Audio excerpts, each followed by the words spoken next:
welcome back to another one of my chats with Shaz. And today we're going to be talking to really great friends of mine, Nyasha and Regina. It's going to be quite controversial because they are from mixed marriages. Regina is a white American and Nyasha is a black Zimbabwean. Now, I don't even know if that is even politically correct or the right way to talk about it, but we're going to find out, and I think it's going to be quite interesting to hear their take on racial issues in Zimbabwe, and let's see how it goes. So here we have Nyasha and Regina, who I've already introduced a little previously. How are you guys? We are well. We're doing good, yeah. It's good to be here with you today. So it's awesome to have them with me today because I've known Regina for quite a few years. In fact, you were quite young when I first met you, long before she married Nyasha. Mm-hmm. And this is my first time to meet Nyasha, and it's awesome to, well, I've actually seen you on Facebook and stuff. But so what I want to talk to you today, my first question is just to introduce you. They have their daughter Ruth and Vivian, so they will also be introducing them and talking about them. Okay, so I've got. They also have a NGO called Refuge, which we will put all the details on later, just so that you can go and follow them and see their great work that they do. So apart from the great work that you guys are doing, which we're going to get onto later, as I've already described, this conversation is going to be a little bit off the wall, that we don't really talk about. It's those things that people don't ever talk about. But I've noticed that you guys talk really well about it.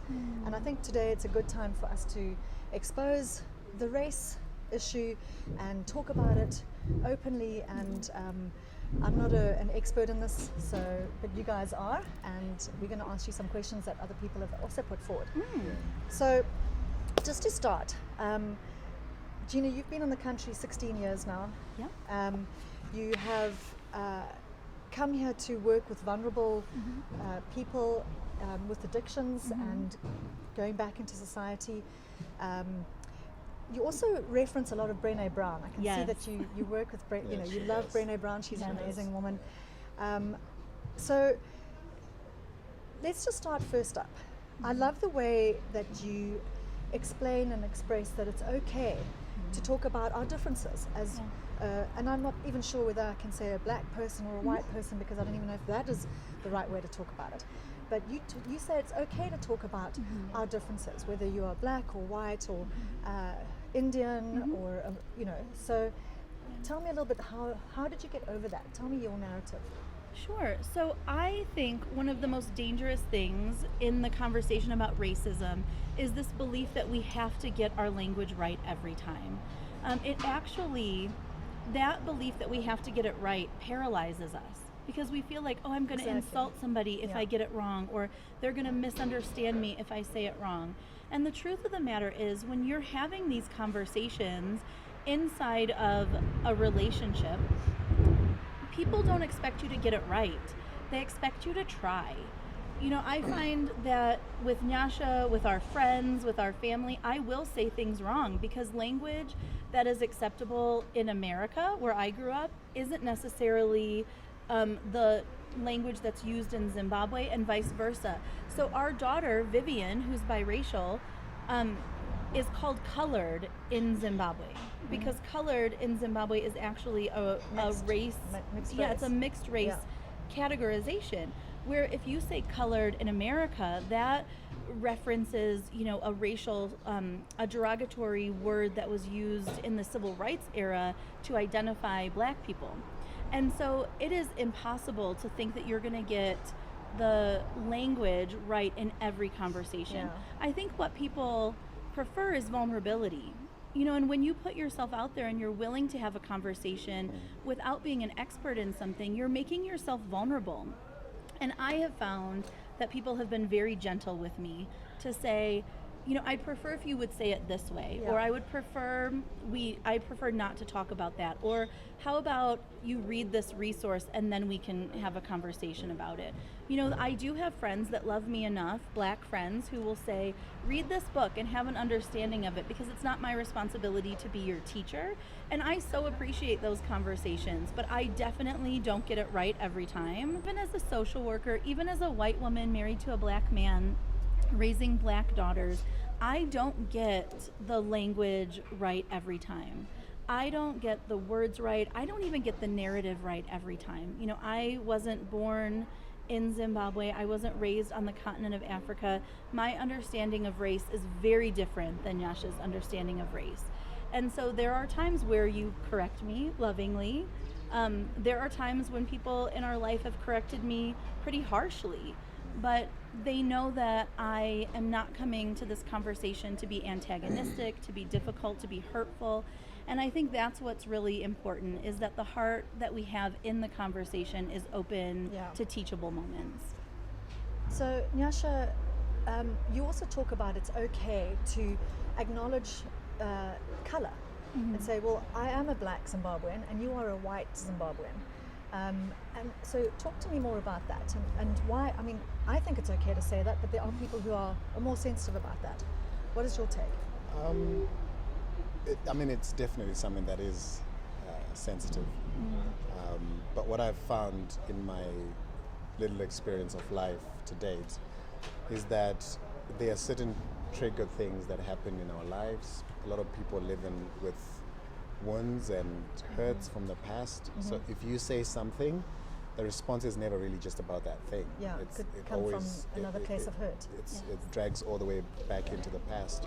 So even as you were doing the introduction, you said these guys run an NGO, and that was like a red flag in my mind, because in this country, NGO is a sensitive word with our government. Yeah. And we don't have an NGO, we have a trust. So it's a different story. So I know right now the flags have dropped. So no, well, and I told them in the beginning as well to correct me as we go along, because it's such a new I'm thing. using that as an example where a lot of people's reactions aren't necessarily about that particular moment or about that particular thing. And I found that if people just got to a vulnerable place where we know that I am Black, she is white, she's from America, she has a different culture that she grew up in, I have a different culture that I grew up in, and the way I am has been built over 40 years. So there's little bits from different people, different cultures, different influences that have made me as a person. And that doesn't necessarily mean that's who you are meant to be. Yeah. So I think self-discovery is something that's very important for a lot of people. And I think if people got themselves to a place where they know who they are, will become a lot more vulnerable to be able to have these difficult conversations. So I think what you're saying is race or racism is institutionalized. Absolutely. And we've all grown up with that kind of stuff. So you already have your paradigm and your box of what you think that person should be. So how do you, in your minds, and you can both answer this one, how do you deinstitutionalize that? How do you, if you were like a world leader, Nyash, what would you try and implement to change our thoughts going forward, and how to put things that are easier for us to work with and live with? I think the first thing for me is it's okay to be who you are. And I know it's probably cliche to say it, but like people always say, be yourself. Yeah. I think that's very important. And one of the world and don't leaders. be apologetic for it. Yes, don't. Nelson Mandela says fear is taught. Yeah.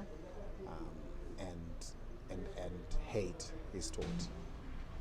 So I grew up hearing certain things about white people, and then I mixed with white people at a very young age, and I realized, wait a minute, they're just people. Yeah. They may have different cultures, they may have different, the parents might have different parenting skills that they use. Yeah. They would rather have a conversation with their child, whereas my mom she thinks it's a waste of time. There's other ways to deal with naughtiness. Yeah, for sure. But that doesn't make us inhuman or animals. It's just we have different ways of doing things. Yeah. So I think accepting where everybody is allows us to then go on the table and say, you're okay the way you are, and I'm going to accept you the way you are. I'm not going to try and make you me or influence my ways over you so that I can accept you at my table. Yeah. And I think that's been the challenge. I grew up having white friends who would say, no, you're okay, but you're different to them. Yeah. And that always used to play in my mind, what do you actually mean by that? But then I realized it's because I probably spoke English a little bit better than the other guys. I probably had a little bit better table manners. Yeah. And things like that. But Different table manners.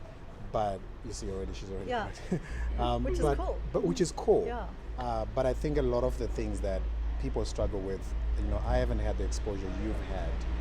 So if you look at me and judge my mannerism over the exposure you've had, that means you already don't accept me as a person. So there's that.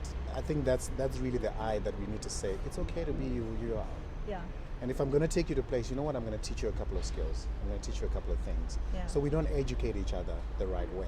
We just dismiss each other before we even That's give true. each other a chance. That's exactly it. Like when we first started dating, you would say, like every time we would go somewhere together, you would say, let me just prepare you for this. Yes. Let me show you how to do this Yes. before I got there so I Yes. didn't feel uncomfortable.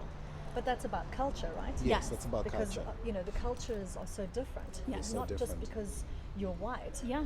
and Nyasha's black, it's because you're American. Yes. And so understanding the Zimbabwe culture, like Nyasha earlier called me a raging Rhodesia, and that's already putting me Yeah. Yeah. But I'm joking. So being, what's termed as a Yeah. Rhodesian to be termed as a white American is already giving you that difference. Yes, But and it's not okay. even And I just from think being an American, but like he had said to me, well, the first time we ever went anywhere, maybe around like your friends, not your relatives yet, he had said, well, you've lived in Zimbabwe for like 8 years, you should know this. And I said, yeah, but I'm living in Metabelli land. Yeah. Like I was taught about Zimbabwe through an Indabele family. Yeah, which is different to And the Shona. cultures are different. Yeah. So I would do things the way I was taught, and he would say, but my family's going to prefer you to do it this way. I think Yeah. for me the one thing I'd love to change in the world, or if I could brainwash everybody, is that this norm that white is better than black. Yeah. White is not better than black. White is different to Yeah. black. Yeah. And I think if we moved away from that and white people started looking at black people as different people, not as if they are lower, life would be better. And black people start looking at white people as if they're not better, they're just different. And that's the institutionalism That's of the the racism, is institutionalism that of it. because so many countries were colonized by whiteness became the ideal. Like the cultural norms of white people are the cultural norms. Yeah. Which that is the thing. I mean, if the question is, how do we change institutionalized racism? I think that is through relationship, right? It is really like you and easy. I. Yeah. Yeah. You don't have to marry someone. You can No. just be friends, however Yeah. that is. But like through relationships, you think that a norm, when it aligns with your culture, is good, right? You think a cultural norm, when it doesn't align with your own culture, is bad or less than, like different but not equal. And through relationship, you start to realize, oh, there are so many lovely things about this person and their Sure. culture and their belief. And Because I think you're that investing is, in that personality. Yes. And you're becoming to understand or know that person as a friend, and so what? Yes. He's an Indian, or he's Exactly. coloured, or it's okay. Yeah. So that is my Exactly. friend. And I think that is the thing, is that so many of us, I think, especially white people, I think this is true right now in the world, that as the world starts becoming more and more different and more open to diversity, we start closing in to our smaller communities that look like us, that sound like us, that live like us, instead of embracing differences. And I think institutionalized racism is going to change when every person, but especially white people, look at their communities and say, who's sitting around my dinner table? Who's coming to my birthday party? Who am I traveling with? And when I start to intentionally change that picture, this is the truth. You may have to cut this out because Nyasha might step on my toe on this one. But like when my friends post pictures of their birthday parties on Facebook and Instagram, I notice if everyone is white. Because we live in a country where 99% of the people are black. if you are posting a picture of your birthday party and 99% of the people are white, I assume that you are intentional about the whiteness of your friendship groups. If you post a picture of your kids' sports day and 99% of the kids and families are white, I notice that. If you post a picture, of a dinner party at your home and 99% of the people are white, I notice. Yeah. And so those are the kinds of things where we as a couple have had to be very intentional to say we're raising our kids in a very diverse friendship environment so that no one thinks that one culture or one way of doing things is better than the other. They just know everyone is different. Yeah. So I want to make a point here because I don't want to have a disagreement here on camera, but I mean, we have black friends. Yes. We have people around to our homes. We've been on holidays. We've done weddings together. Of course. Not necessarily a whole bunch of black friends, but we probably have 10 people who will come to birthdays, weddings, holidays with us. If I'm not so, and I'm asking you the question, totally immersed in a black area where I'm having hordes of people of color with me, you've already judged me. Maybe. But I'm happy to have Nyasha and several of my other mates around on holiday with us and in our homes. We share food, we drink, we have birthdays, we have weddings together. But that's because I'm not like all inclusive. Is that different? Well, I don't necessarily know that it's a judgment. I definitely know that I would notice it. Okay. And think? Well, I would probably think I would maybe think a couple of things. We have these conversations all the time where I wonder, are black people invited but maybe not comfortable? Because that is a thing. Like there are times where we'll be invited to certain people's events and Nyasha will say, I think we're not going to go, or we'll go but we won't take our kids because we know that some environments are safer and more comfortable than others. But I also will think, man, I wonder, if their community is just lacking diversity, because there are places in Zimbabwe, shockingly, that lack diversity. Yeah. And what I often think, what makes my heart soar is that I think that people who don't have diversity in their community, like I feel sad for them because I feel like they are missing out. Yeah. It's not like I will make a judgment to say they're racist, but I feel like, oh, how sad that in a country where there is such beautiful diversity and where the majority of people are black, but not universal, right? There are many different tribes and cultures, even in the black community. Well, I will ask. A big Indian population here exactly. as well. So and growing Asian population. Black and white, Yes, and But it also boils down to an individual decision. Yes. It's never going to be an institution or like a government to say we're forcing everybody to have a friend kind of situation. But I think where the world is right now, it's a great opportunity to have those difficult conversations. Yes. Yeah. Because the world has kind of opened up to that, which I think is amazing. I think it's as hard as it's come up, but I think the opportunity is there. This country has its own struggles in that, and I think it's an opportunity for people to be able to sit down and say, you know what, I don't know. Yeah. Teach me. Yeah. Educate me on this, and then as they're doing that, they learn from you. It's a two-way street. But it's not fair to ask somebody to teach you if you don't have a friendship. No, absolutely. Sure. Or unless you're paying. Like I think it is very good to hire, like if you are a business owner and you're curious about how to diversify your business population or your staff or your friendship group, to hire someone to help you through that process. I mean, there are brilliant people who are writing incredible books and even have created organizations to help people through that. There's an organization that I love called Be the Bridge, where you can access resources free of charge and at a cost to help people diversify their friendship groups and to learn through that. And I think it's something, I think for me, I know that my life has been made richer by having diverse friendship groups.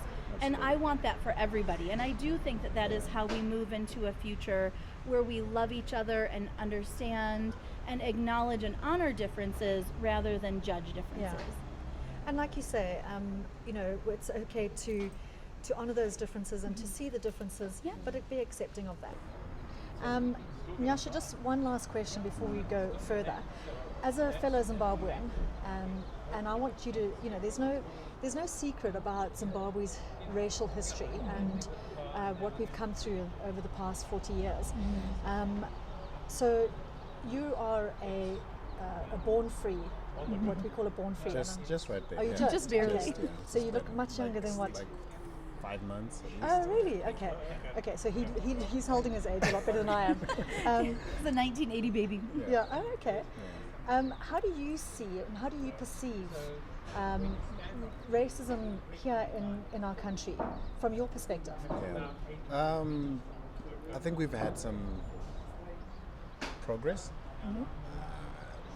after the whole years of conflict. I think prior to that, before the whole land issues, there was obviously separation and segregation, which was silent.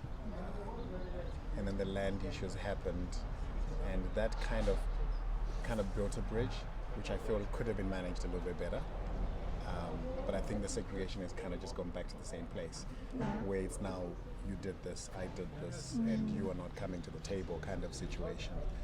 And it's, I think, overly on a blanket kind of level, it's almost become just a political thing, where everybody uses it politically for their benefit. Absolutely, I agree with that. But the real conversation has not happened.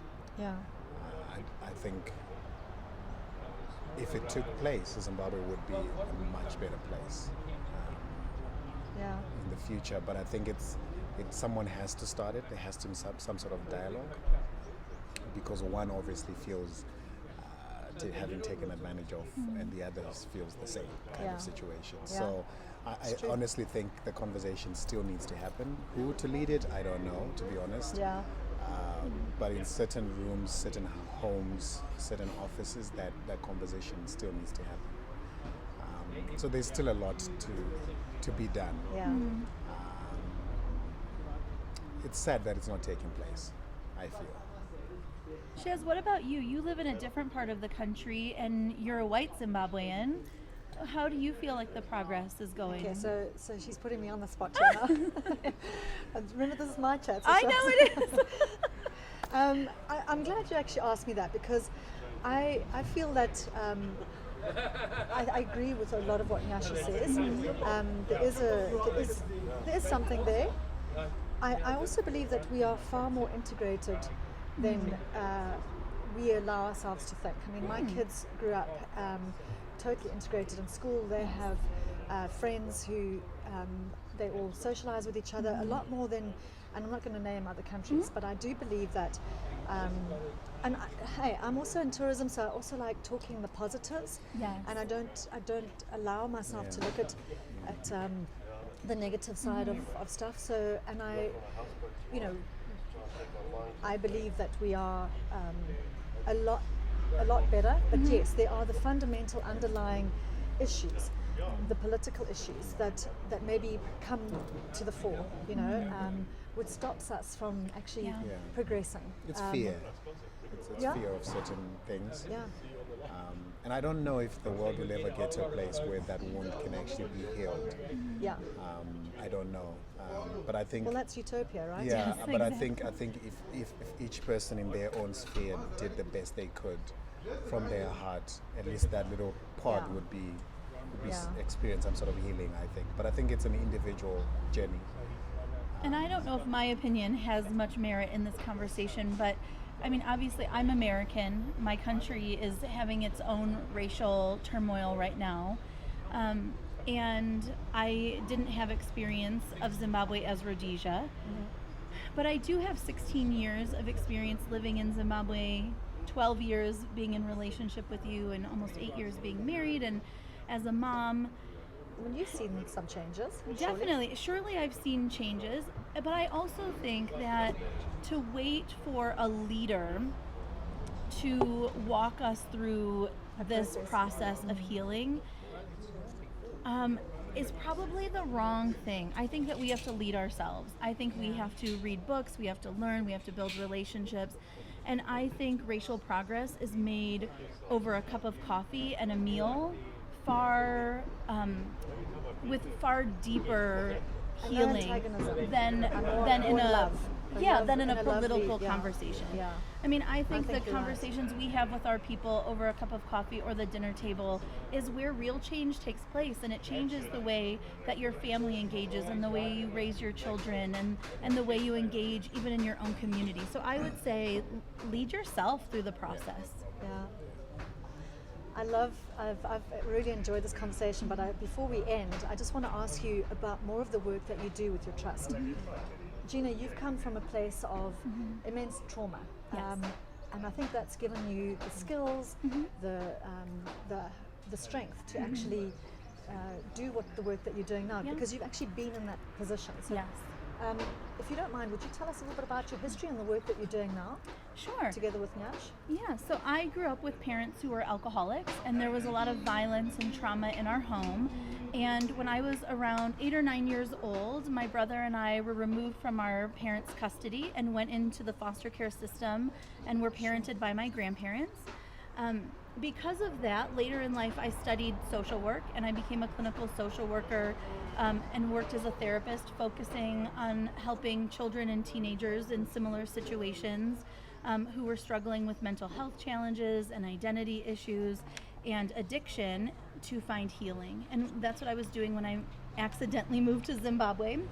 And over the years of being here and seeing the gaps in treatment for addictions and mental health, and just the lack of access that people had to healing relationships for themselves, we have organized a trust, and we do a couple of different things. The first thing that we do is help people who are serving children utilize tools that will bring healing for their trauma, so that kids don't have to have access to a therapist. They can find healing through the relationships that they already have with their teachers and their pastors and their parents and community workers.